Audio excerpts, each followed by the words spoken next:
నాకు రాజకీయ కాంక్ష ఉంటే నేను పాదయాత్ర చేసినప్పుడు మీరు జైల్లో ఉన్నారు. మొత్తం పార్టీ నా చుట్టూనే ర్యాలీ అయింది. నాకే గనక రాజకీయ కాంక్ష ఉంటే వైఎస్ఆర్సీపీ పార్టీని నేను హైజాక్ చేసేదాన్ని కాదా?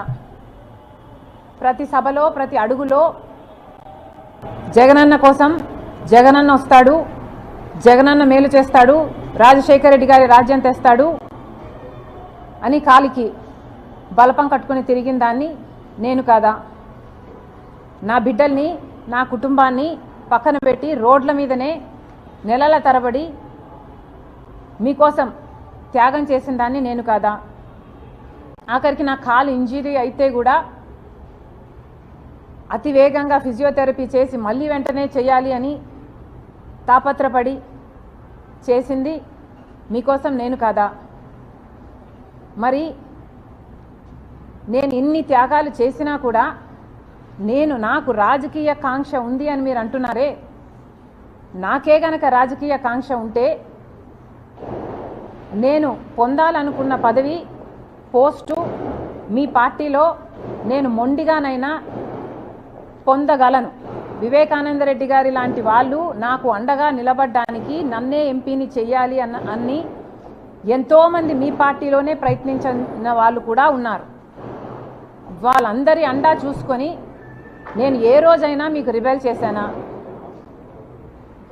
నాకు రాజకీయ కాంక్ష కానీ డబ్బు కాంక్ష కానీ ఉంది అని మీ మనస్సాక్షిలో మీరు నిజంగానే నమ్ముతున్నారా? నాకు రాజకీయ కాంక్ష మీకోసం మీతో ఉన్నంత కాలం, మీరు ముఖ్యమంత్రి అయినంత వరకు నాకు రాజకీయ కాంక్ష లేదు, నాకు డబ్బు కాంక్ష లేదు. నేను ఏం చేసినా మీకోసం చేశాను, నేను త్యాగం అనుకొని చేశాను, నా అన్న కోసం అనుకొని చేశాను. మీరు ముఖ్యమంత్రి కావాలని రాజశేఖర రెడ్డి గారి సంక్షేమ పాలన మళ్ళీ మీరు తీసుకొస్తారు అని నమ్మి చేసిన విషయం వాస్తవం కాదా? మన ఇద్దరము నమ్మే బైబిల్ మీద ఒట్టేసి నేను చెప్పగలను, నాకు రాజకీయ కాంక్ష కానీ డబ్బు కాంక్ష కానీ ఏ ఇతర ఆశ లేకుండా ఆశించకుండా ఏ ఒక్క రోజైనా మిమ్మల్ని ఒక పదవి కానీ ఒక పోస్ట్ కానీ నేను అడగకుండా మీకోసం చేశాను, ఇది నిజం అని నేను బైబిల్ మీద ప్రమాణం చేయగలను. మీరు అదే బైబిల్ మీద ప్రమాణం చేసి నేను మిమ్మల్ని ఈ పోస్ట్ అడిగానని కానీ ఈ పదవి అని అడిగానని కానీ మీరు ప్రమాణం చేయగలరా? నాకు రాజకీయ కాంక్ష ఉంది అని కానీ డబ్బు కాంక్ష ఉంది అని కానీ మీరు రుజువు చేయగలరా? అసలు మనిషి మంచితనాన్ని గుర్తించడం రాజశేఖర రెడ్డి గారి దగ్గర నుంచి మీకు ఎందుకు రాలేదు? ఏదైనా ఒక లావాదేవీ కోసం, ఏదైనా ఒక లాభం కోసం ఆలోచన చేసే మనిషి కాదు రాజశేఖర రెడ్డి గారు. ఆయన బిడ్డను నేను, ఆయన హృదయానికి దగ్గరగా ఆయన మాటలు వింటూ ఆయన హృదయంలో హృదయంగా పెరిగిందని నేను.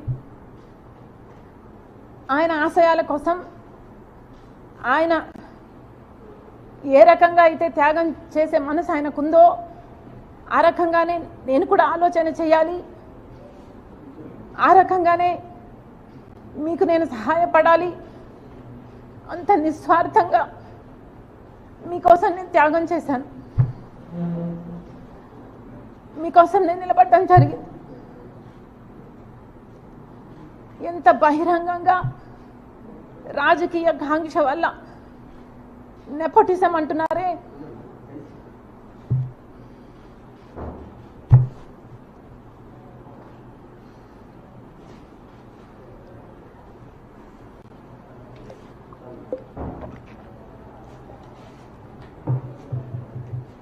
నెపోటిజం అంటున్నారు జగన్మోహన్ రెడ్డి గారు.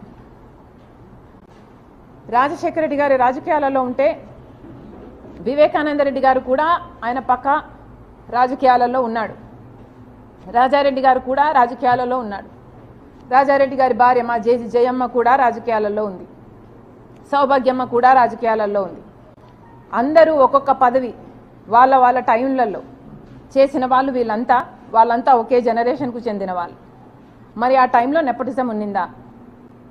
జగన్మోహన్ రెడ్డి గారు నెపోటిజం గురించి మాట్లాడుతున్నారు. మరి మీరు ముఖ్యమంత్రిగా ఉండి కూడా మీ పార్టీ మీరు పెట్టి కూడా ఇంకా ఎవరు బంధువులు ఉండకూడదు అని మీరు చెప్తున్న ఈ లాజిక్లో రవీంద్రనాథ్ రెడ్డి గారు లేరా? మీ బంధువు కాదా? మీ మేనమామ. సుబ్బారెడ్డి గారు సొంత చిన్నాన్న. అమ్మ మొన్నటి వరకు అధ్యక్షురాలు. అవినాష్ రెడ్డి ఒకటే జనరేషన్లో మీ భార్యకు బంధువు. నా తమ్ముడు అని నెత్తిన పెట్టుకొని తిరుగుతున్నవాడు. మరి వీళ్ళందరూ మీ పక్కన మీ బంధువులుగా ఉంటే అది నెపోటిజం కాదు. ఈరోజు మీ చెల్లెలు మాత్రమే మీ పక్కన ఉంటే అది నెపోటిజం కిందికి వస్తుంది. మీ మాటలు మీరు ఎంత ఇన్సెక్యూర్గా ఉన్నారో చెప్తున్నాయి. మీకు అర్థమయ్యే మాట్లాడుతున్నారా? మీ మాటలే మీ క్యారెక్టర్ని కాంట్రడిక్ట్ చేస్తున్నాయి. మీకు మీ చెల్లెలంటే ఇన్సెక్యూరిటీ అన్న విషయము మీ మాటలే బయట పెడుతున్నాయి. ఒకసారి ఆలోచన చేసి మాట్లాడండి ఇంటర్వ్యూలలో మాట్లాడినప్పుడు అని జగన్మోహన్ రెడ్డి గారికి చెప్తున్నాం. డబ్బు ఆశ ఉందని నేనేదో కరప్షన్ మిమ్మల్ని చేయమని అడిగానని, దేవుడు మీకు పదవినిచ్చింది బంధువులకు మేలు చేయడానికి కాదు కాబట్టి నేను ఎంకరేజ్ చేయలేదు అన్నట్టు మీరు మాట్లాడడం జరిగింది. అంటే నేనేదో మిమ్మల్ని ముఖ్యమంత్రి హోదాలో నేనేదో మిమ్మల్ని పని అడిగినట్టు, మీరు ఆ పని చేయలేను అని మీరు నాకు చెప్పినట్టు, బంధువులకు మేలు చేయడానికి కాదు నేను ముఖ్యమంత్రిని అయ్యింది అంటే దాని ఇంప్లికేషను నేనేదో ఫేవర్ అడిగినట్టుగా జగన్మోహన్ రెడ్డి గారు మాట్లాడడం జరిగింది. ఏ రోజు రాజశేఖర రెడ్డి బిడ్డ ప్రమాణం చేసి చెప్తుంది పైసా సహాయం పైసా పని చేసి పెట్టు అని అడిగిన పాపాన ఈ 5 సంవత్సరాలలో పోలేదు. నేను రాజశేఖర రెడ్డి బిడ్డను. ఇదే రాజశేఖర రెడ్డి బిడ్డ నాన్న ముఖ్యమంత్రిగా ఉన్నప్పుడు, రాజశేఖర రెడ్డి గారు ముఖ్యమంత్రిగా ఉన్నప్పుడు కూడా పదవిని చూసిందాన్ని. నాకే కనుక డబ్బు ఆశ ఉండుంటే ఆ రోజుల్లోనే ఎంతో కలిగుండేదాన్ని. ఆ రోజైనా ఈ రోజైనా నేనైనా నా భర్త అయినా ఒక సహాయం ఈ రోజు వరకు పైసా సహాయం చేశాడు జగన్మోహన్ రెడ్డి, పైసా సహాయం మేము అడిగాము జగన్మోహన్ రెడ్డిని అని నిరూపణ చేయగలరా? ఎందుకండి ఇలా మాట్లాడతారు? అసలు మీరు జగన్మోహన్ రెడ్డి గారు రాజశేఖర రెడ్డి గారి కొడుకు అన్న విషయాన్ని ఎందుకు మర్చిపోతున్నారు? మీరు మర్చిపోయి వ్యవహరిస్తున్నారు కానీ చూసే ప్రజలకు తెలుసండి మీరు రాజశేఖర రెడ్డి గారు కొడుకు అని. మరి రాజశేఖర రెడ్డి గారి కొడుకుగా మీరు వ్యవహరించకపోతే మీరు ఎంత హ్యూజ్ డిసప్పాయింట్మెంట్ అవుతారో మీరు ఒకసారి ఆలోచన చేసుకోండి.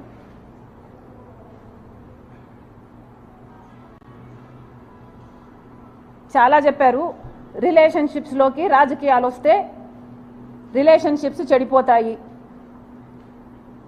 జగన్మోహన్ రెడ్డి గారు చాలా లిమిటెడ్గా ఆలోచన చేస్తున్నట్టున్నారు. ఈ ప్రపంచంలో రాజకీయ డిఫరెన్సెస్ ఉన్న వాళ్ళు ఎంతోమంది ఒక కుటుంబంలోనే ఉంటున్నారు. ఒక కుటుంబంలోనే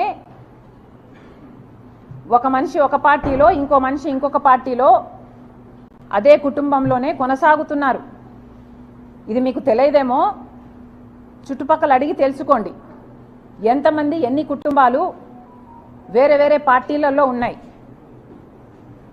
అలా అని ఎన్నో కుటుంబాలలో డిఫరెంట్ ప్రొఫెషన్స్లో ఉన్న వాళ్ళు కూడా ఉంటారు. ఒక కుటుంబంలో ఒకడు పోలీస్ అయి ఉండొచ్చు, ఒక దొంగను అరెస్ట్ చేస్తాడు. అదే కుటుంబంలో ఒక లాయర్ ఉండొచ్చు, ఆ దొంగను రక్షించడానికి ప్రయత్నం చేస్తుంటాడు. ఎవడి ప్రొఫెషన్ వాడు చేస్తాడు.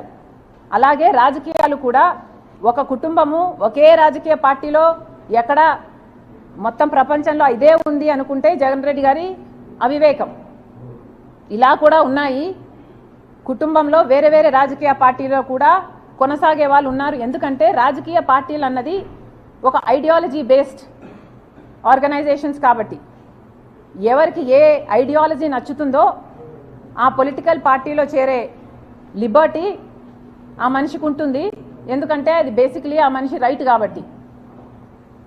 అలాగని ఒకరిని దూషించుకోవడము, ఒకరిని సోషల్ మీడియాలో అంతగా దూషించుకోవడం ఎక్కడా చేయరు. ఒక్క జగన్మోహన్ రెడ్డి గారి విషయంలో మాత్రమే రాజకీయంగా మేము వ్యతిరేకిస్తే సోషల్ మీడియాలో ఆయన ఒక రాక్షస సైన్యాన్నే పెట్టి వేల మందిని ఎంప్లాయ్ చేసుకుని రాజశేఖర రెడ్డి బిడ్డ అనే ఇంగితం లేకుండా, మీకోసం పాదయాత్ర చేశానని లేకుండా, పాదయాత్ర చేసినప్పుడు నేను షర్మిలారెడ్డినే, కానీ ఇప్పుడు మీతో విభేదించాను కాబట్టి నన్ను, నా క్యారెక్టర్ని, నా పుట్టుకను, నా పేరును ఇలా ఎన్ని విధాలు వీలైతే అన్ని విధాలు నాశనం చేయడానికి చూసింది ఒక్క జగన్మోహన్ రెడ్డి గారు మాత్రమే. అందుకు మీరు చరిత్రలో నిలిచిపోతారు. జగన్మోహన్ రెడ్డి గారు, జగనన్న గారు గుర్తుపెట్టుకోవాలి. ఒక చెల్లెలుగా చెప్తున్నాను, మీరు దీనికి చరిత్రలో నిలిచిపోతారు. ఒక చెల్లెలను మీకోసం అంత త్యాగం చేసిన ఆ చెల్లెల్ని గౌరవించకపోగా మీ మూకల చేత, మీ కుక్క బిస్కెట్లకు ఆశపడే ₹10 ఇస్తే రూపాయి యాక్టింగ్ చేసే పేడ్ ఆర్టిస్టుల చేత మీరు ఎంత దూషించారు, బెదిరించారు, ఎంతగా క్యారెక్టర్ అసాసినేషన్ చేశారు అన్నది మీ పేరు చరిత్రలో నిలిచిపోతారు. ఇంకా అన్నారు రిలేషన్షిప్స్లోకి రాజకీయాలు వచ్చినప్పుడు సంబంధాలు చెడిపోతాయి, అందులో కూడా చంద్రబాబు లాంటి వాళ్ళు జోక్యం చేసుకొని ఆశ చూపి ఇలాంటివి చేస్తే ఇంకా చెడిపోతాయని అన్నారు. జగన్మోహన్ రెడ్డి గారికి మళ్ళీ చెప్తున్నాం, మీకు చంద్రబాబు గారి పిచ్చి పట్టింది. జగన్మోహన్ రెడ్డి గారికి చంద్రబాబు పిచ్చి పట్టింది. ఈ పిచ్చి obsession is causing him to hallucinate, అంటే భ్రమ, imaginations. This obsession is making him delusional. Jaganmohan Reddy గారి మెంటల్ స్టేట్ గురించి నాకు జెన్యూన్గానే కన్సర్న్ ఉంది. ఎందుకంటే మాట్లాడితే చాలు, నేను చంద్రబాబు గారి చేతిలో రిమోట్ కంట్రోల్, ఆయన చెప్తేనే చేస్తున్నాను అని మాట్లాడుతున్నాడు. నేనే కాదు, సునీత కూడా చంద్రబాబు మాటే వింటుందంట. పక్క రాష్ట్ర ముఖ్యమంత్రి ఈయనలాగే ఒక ముఖ్యమంత్రి అండి. అంటే ఈయన కూడా ఇంకొకరి చేతిలో కీలుబొమ్మ, ఒక రిమోట్ కంట్రోలా? ఈయనకిచ్చే రెస్పెక్ట్ ఈయనకి ఇవ్వాలి. పక్క రాష్ట్ర ముఖ్యమంత్రి గురించి మాత్రం ఇంకొకరి చేతిలో కీలుబొమ్మ అని మాట్లాడుతున్నారు. అర్థం ఉందా అండి? అది కూడా రేవంత్ రెడ్డి అంట చంద్రబాబు గారి చేతిలో కీలుబొమ్మ అంట. చంద్రబాబు ఇక్కడ జైలుకు కూడా వెళ్ళాడు. ఈయనకే అంత పవర్ ఉంటే మరి ఈయన జైలుకి ఎందుకు వెళ్తాడండి? అలాంటి ఆయన చేతిలో ఆయన కీలుబొమ్మ అంట. సో చంద్రబాబు గారి చేతిలో నేను కీలుబొమ్మ, చంద్రబాబు గారి చేతిలో సునీత కీలుబొమ్మ, చంద్రబాబు గారి చేతిలో రేవంత్ కీలుబొమ్మ, చంద్రబాబు గారి చేతిలో మోడీ కూడా కీలుబొమ్మే చంద్రబాబుతో పొత్తు పెట్టుకున్నందుకు. ఇలా చంద్రబాబు గారిని అంత పిచ్చిగా, అంత పెద్ద భూతంగా జగన్మోహన్ రెడ్డి గారికి కనిపిస్తున్నాడు అంటే నిజంగానే జగన్మోహన్ రెడ్డి గారు చంద్రబాబు ఒబ్సెషన్తో డిల్యూజనల్ అవుతున్నారు. ఆయన మెంటల్ కండిషన్ ఒకసారి చెక్ చేయించుకోవాలని కోరుతున్నాం. ఇంతేకాదు, జగన్మోహన్ రెడ్డి గారు మళ్ళీ గోబల్స్ ప్రచారం చేస్తున్నారు. పదే